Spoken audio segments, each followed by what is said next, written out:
తెలుగువారి పెళ్ళి ఇలవైకుంఠమే మళ్ళీ సంప్రదాయమే సౌందర్యంగా సాగుతున్న పెళ్ళి ఇది తెలుగువారి పెళ్ళి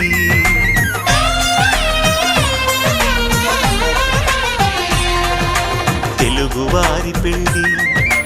ఇలవైకుంఠమే మళ్ళీ సంప్రదాయమే సౌందర్యంగా సాగుతున్న పెళ్ళి ఇది తెలుగువారి పెళ్ళి ఒకరికి ఒకరని అనుకుంటే అదే నిశ్చితార్థం ఆ నిర్ణయానికి తలవంచడమే పెళ్ళి అంతరార్థం శతమానం భవతి అంటుంది శ్రావణ మాసం శ్రావణ మాసం శ్రావణ మాసం తెలుగువారి పెళ్ళి ఇలవైకుంఠమే మళ్ళీ సంప్రదాయమే సౌందర్యంగా